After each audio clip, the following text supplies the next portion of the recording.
रामायण हिंदू धर्म का एक प्रमुख और पवित्र महाकाव्य है जिसे महर्षि वाल्मीकि ने लिखा था। इसमें भगवान राम के जीवन और उनके आदर्शों का वर्णन है। रामायण न केवल धार्मिक ग्रंथ है बल्कि यह जीवन के उच्च आदर्शों और नैतिक मूल्यों को भी सिखाता है। रामायण में कुल 24,000 श्लोक हैं जिन्हें 500 अध्याय और 7 कांडों में विभाजित किया गया है।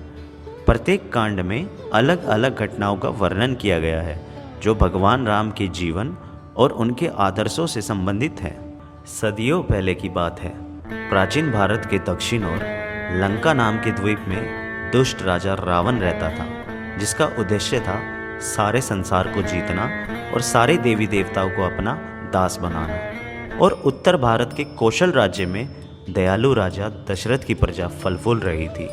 कौशल राज्य की राजधानी का सबसे बड़ा दुख यह था कि राजा दशरथ का कोई उत्तराधिकारी नहीं था। वशिष्ठ मुनि के आदेश पर दशरथ ने संतान की प्राप्ति के लिए एक विशेष यज्ञ करवाया। इसके फलस्वरूप तीनों रानियों ने 4 पुत्रों को जन्म दिया। उनमें सबसे बड़े थे राम। जब जब पृथ्वी पर बड़ी आपत्ति आती है, भगवान विष्णु अवतार लेकर धरती पर आते हैं। उस आपत्ति से जीव जंतुओं को मुक्ति दिलाने के लिए श्री राम भगवान विष्णु के 7वें अवतार थे, जिन्होंने अधर्म का नाश करने के लिए धरती पर जन्म लिया था। उनका जीवन और कार्य धर्म, मर्यादा और आदर्शों का प्रतीक माना जाता है। राम के 15 वर्ष की आयु में रावण अपनी शक्ति के शिखर पे था। रावण के मामा मारीच और उसकी माँ ताड़का ने मुनि विश्वामित्र के नाक में दम किया हुआ था। यह मुनि अयोध्या की सीमा के पास एक जंगल में रहते थे। यह राक्षस विश्वामित्र के प्रार्थनाओं में प्रतिदिन विघ्न डालते थे और ऐसे ही एक दिन। हे राजन, मैं जो आपसे मांगने जा रहा हूँ उसे देना आपके लिए बड़ा कठिन होगा।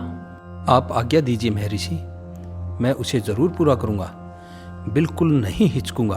मैं सिद्धि के लिए एक यज्ञ कर रहा हूँ, लेकिन 2 राक्षस उसमें बाधा डाल रहे हैं। मैं जानता हूँ कि उन राक्षसों को केवल एक ही व्यक्ति मार सकता है, वह है श्री राम। आप राम को मुझे दे दें ताकि मैं अपना यज्ञ पूरा कर सकूं। यह सुनकर दशरथ बेहोश हो गए। थोड़ी देर बाद दशरथ उठे और खुद को संभालते हुए उन्होंने महर्षि से विनती करते हुए कहा, मैं राम के बिना नहीं रह सकता महामुनि, आप राम को छोड़कर जो चाहें मांग ले। हे राजन, आपको अपना वचन निभाना चाहिए। रघुकुल की यही रीत है, प्राण देकर भी अपने वचन को निभाना। आप राम की चिंता ना करें, मेरे होते उसका कोई कुछ नहीं बिगाड़ सकता। इसी बीच गुरु वशिष्ठ ने कहा, महाराज, महर्षि विश्वामित्र एक सिद्ध पुरुष हैं, तपस्वी हैं, अनेक विद्याओं के जानकार हैं। राम उनसे अनेक नई नई विद्याएं सीख सकेंगे। आप राम को महर्षि विश्वामित्र के साथ जाने दें। दशरथ ने मुनि वशिष्ठ की बात दुखी मन से स्वीकार कर ली। उन्होंने राम के साथ लक्ष्मण को भी ले जाने का आग्रह किया।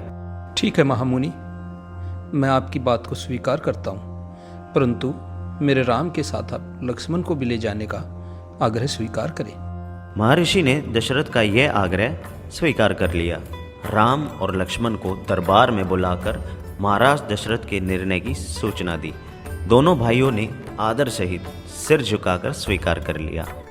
दोनों राजकुमार बिना विलंब किए महर्षि के साथ चल पड़े, बीहड़ और भयानक जंगलों की ओर।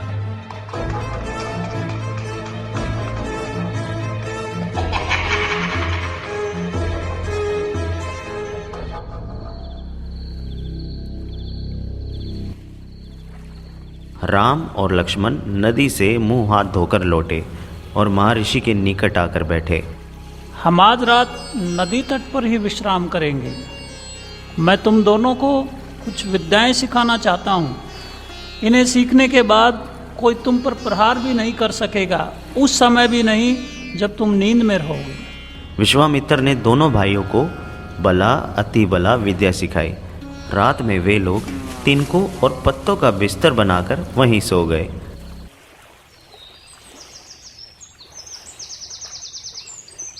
आगे की यात्रा कठिन थी।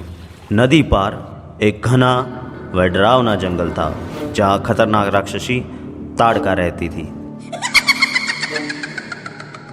राक्षसी ताड़का यही रहती है, तुम्हें वह खतरा हमेशा के लिए मिटा देना है। राम ने महर्षि की आज्ञा मान ली, धनुष पर प्रत्यंचा चढ़ाई और उसे खींचकर छोड़ा। टंकार सुनते ही क्रोध से बिलबिलाई ताड़का गरजती हुई राम की ओर दौड़ी। राम ने बाण चलाया जो ताड़का के हृदय में लगा। वह गिर पड़ी और फिर नहीं उठ पाई।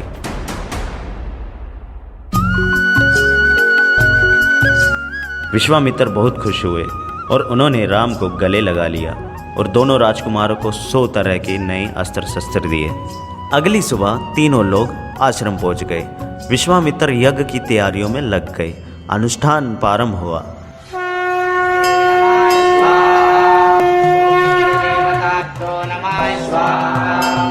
आश्रम की रक्षा की जिम्मेदारी राम और लक्ष्मण को सौंपी गई। अनुष्ठान अपने अंतिम चरण में था तथा पूरा होने वाला था। अचानक भयानक आवाजों से आसमान भर गया।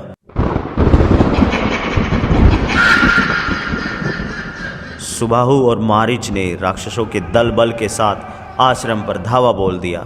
मारीच क्रोधित था क्योंकि राम लक्ष्मण ने उसकी मां ताड़का को मारा था। राम ने धनुष उठाया और मारीच को निशाना बनाया। मारीच बाण लगते ही मूर्छित हो गया। जब होश आया तो उठकर दक्षिण दिशा की ओर भाग गया। राम का दूसरा बाण सुबाहु को लगा। उसके प्राण वहीं निकल गए। कुछ राम और लक्ष्मण के बाणों का शिकार हो गए और कुछ भाग गए। महर्षि विश्वामित्र का अनुष्ठान संपन्न हुआ। वह राम और लक्ष्मण से खुश थे। राम ने महर्षि को प्रणाम करते हुए पूछा, अब हमारे लिए क्या आज्ञा है मुनिवर? हम यहाँ से मिथिला जाएंगे, महाराज जनक के यहाँ। महाराज के पास एक अद्भुत शिव धनुष है। मैं चाहता हूँ कि तुम भी उसे देखो।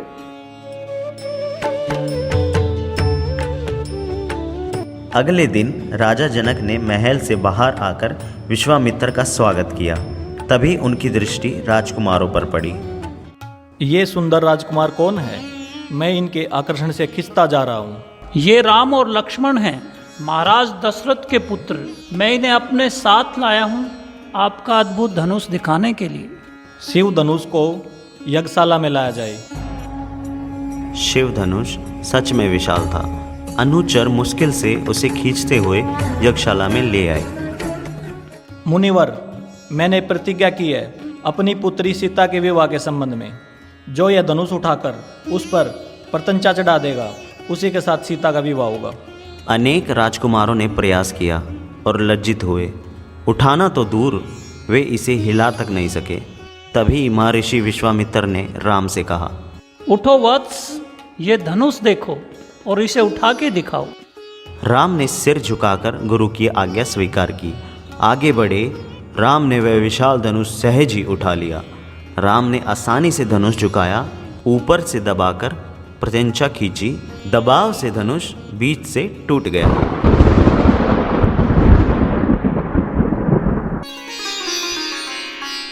महाराज जनक की खुशी का ठिकाना ना था। उन्हें सीता के लिए योग्य वर मिल गया था। उन्होंने विवाह की खबर अयोध्या भेजी। संदेश मिलते ही अयोध्या में भी खुशी छा गई। विवाह से ठीक पहले जनक ने महाराज दशरथ से कहा, हे राजन, राम ने मेरी प्रतिज्ञा पूरी कर बड़ी बेटी सीता को अपना लिया। मेरी इच्छा है कि छोटी पुत्री उर्मिला का विवाह लक्ष्मण से हो जाए। मेरे छोटे भाई कुशध्वज की भी 2 पुत्रियां हैं, मांडवी और श्रुतकीर्ति। कृपया उन्हें भरत और शत्रुघ्न के लिए स्वीकार करें। और इस तरह चारों राजकुमारों का विवाह संपन्न हुआ।